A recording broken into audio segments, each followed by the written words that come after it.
हाय दोस्तों, मैं आज आपको गॉटी अर्थराइटिस के बारे में बताऊंगा।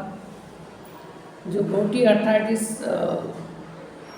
क्या होता है और इसका इफ़ेक्ट हमारे जो शरीर में कौन से ऑर्गन पर पड़ता है और ये कैसे होता है और इसका जो ट्रीटमेंट है और इसके टेस्ट कौन कौन से हैं और इसमें जो किस किस मतलब डाइट खाने से ये यूरिक एसिड ज़्यादा बढ़ता है।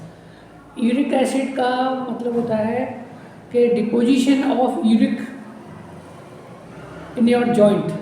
मतलब जनरली ये यूरिक एसिड का डिपोजिशन आपको आपके जो पैरों में, एंकल में, इनमें जो पैरों की जो उंगलियां हैं उनमें ये डिपोजिशन हो जाता है।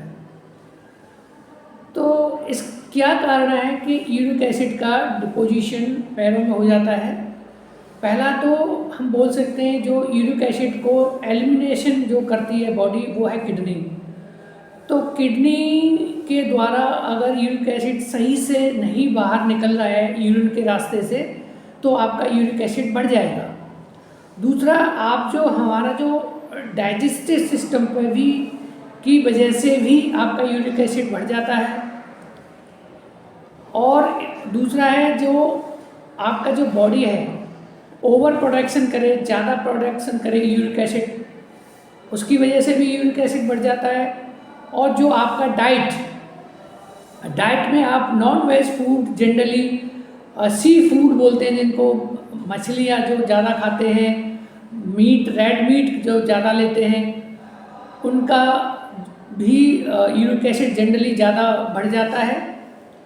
और मिल्क प्रोडक्ट है जैसे पनीर, अगर पनीर की सब्ज़ी ज़्यादा खाते हैं लोग हफ्ते में 2-3 दिन बाद, तो इस वजह से आपका यूरिक एसिड बढ़ जाता है। और भी बहुत सारे कारण हैं, जैसे किसी का हाइपरटेंशन है तो हाइपरटेंशन से उसका जो किडनी पर जो उसकी नेफ्रॉन जो उसकी सेल्स हैं उसका जो प्रेशर की वजह से, ब्लड प्रेशर की वजह से वो भी उनके जो ख़राब हो जाती है तो यूरिक एसिड का लेवल जो है इम्बैलेंस हो जाता है, बैलेंस नहीं रहता है। दूसरा, डायबिटीज़ केसेस में है जिनको ओबेसिटी है और जिनका हाई कोलेस्ट्रॉल है और कोई भी रीनल किडनी कोई डिजीज़ हो तो हाइड्रोनेफ्रोसिस वगैरह, उसकी वजह से भी यूरिक एसिड जो है बढ़ जाता है हमारा ब्लड में। और इसका यूरिक एसिड से बढ़ने से हमारे जो कौन से ऑर्गन पर सबसे ज़्यादा इफेक्ट डलता है वो है आपकी जो पैरों की जो ग्रेट टो है, जो अंगूठा है, उसमें बहुत दर्द होता है। उंगलियों के जो जॉइंट्स हैं उसमें दर्द होता है, उसमें डिफॉर्मिटी हो जाती है, स्वेलिंग हो जाती है, उसको दबाने से भी उसका दर्द होता है।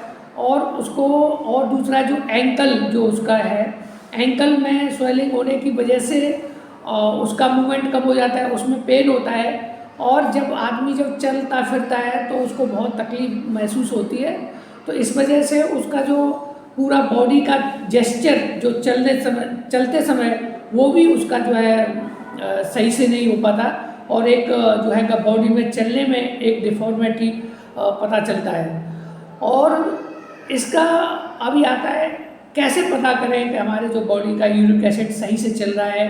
क्यों जब भी जॉइंट्स पेन हो तो uric acid, urea creatinine, kidney function test जरूर कराना चाहिए, जिसमें यूरिक एसिड का जो लेवल होना चाहिए 3 से लेकर के 8, मतलब 8 से आपका ज़्यादा नहीं होना चाहिए, 3 से कम नहीं होना चाहिए, तो ये उसका लेवल है। और हम कैसे हैं, इसका WBC भी कराना चाहिए, CBC, जिसमें आपका TLC रेज मिलेगा। और इसका जो टेबलेट है जनरली देखा गया है कि डॉक्टर्स एडवाइज करते हैं टेबलेट अलूप्रिनॉल है, वो खाने से आपका डाइट में आप ज़्यादा जो भी नॉन वेज फूड नहीं लें और पनीर की सब्ज़ी से थोड़ा, वेजिटेबल से आप थोड़ा अवॉइड